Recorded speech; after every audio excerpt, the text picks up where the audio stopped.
नमस्कार। एक परिवार में 3 लोग होते हैं, बेटा और बहू और ससुर।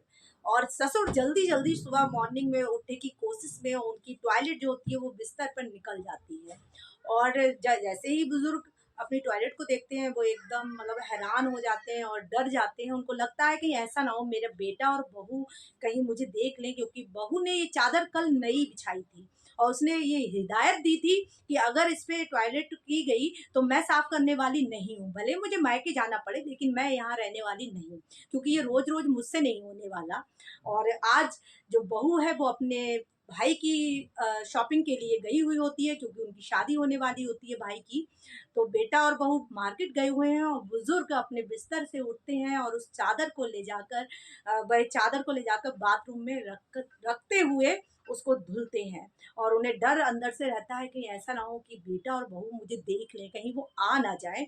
इसी हड़बड़ाहट में वो उस चादर को साफ करते होते हैं और कँप-कँपाते हाथों से, जो कि उनके हाथ हैं बहुत ज़्यादा कमज़ोर हो चुके होते हैं, तो उसको वो जल्दी-जल्दी धुल रहे हैं चादर को। और जैसे ही वो चादर को धुलने ही वाले होते हैं कि सामने देखते हैं बेटा और बहू सामने खड़े होते हैं। फिर बहू कहती है कि देखा, मैंने कहा था ना कि ये फिर चादर गंदी करेंगे, और इन्होंने चादर गंदी कर दी। अब मुझसे नहीं होने वाला, मैं तो जा रही हूँ अपने मायके।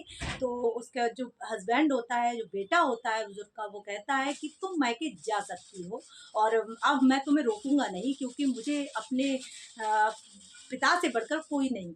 क्योंकि जब मैं छोटा था तो ना जाने मेरी कितनी पैंटें, ना जाने मेरे कितने निकर, ना जाने मेरी कितनी कच्छियाँ मेरे पिताजी ने धोई हैं, जिसमें मैं पॉटी करता था, जिसमें मैं सूसू करता था, और उन्होंने कभी मुझे नहीं डांटा। उन्होंने कहा कि कोई बात नहीं बेटा, इसको हम साफ कर देंगे। लेकिन अब जब मेरा ये फ़र्ज़ है कि मेरे पिताजी इतने कमज़ोर हैं, बुज़ुर्ग हैं, तो मैं इनकी सेवा करूँ, तो तुम जा सकती हो।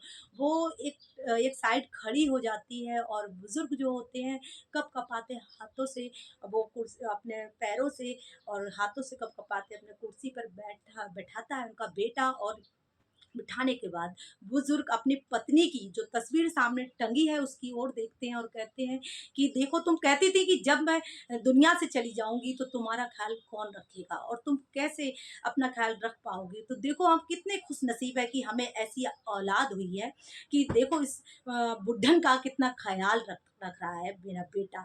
और मुझे गर्व है कि मेरा बेटा इतना अच्छा और इतना समझदार है। तो वो देखकर अंदर ही अंदर मुस्कुरा रहे होते हैं बुज़ुर्ग कि वाक़ई मैं बहुत खुशनसीब हूँ।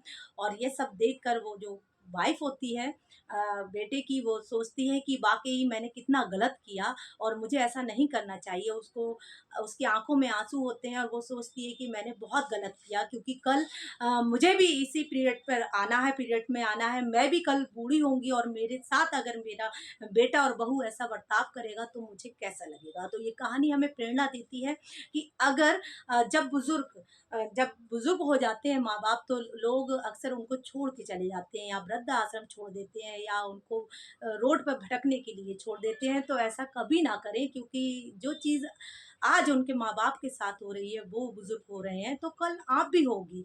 तो उनको उनका सेवा करें, क्योंकि जब बच्चे छोटे होते हैं तो माँ बाप बच्चों की सेवा करते हैं, लेकिन जब बुजुर्ग होते हैं, जब माँ बाप, तो बेटों का फर्ज है कि उनकी सेवा करें।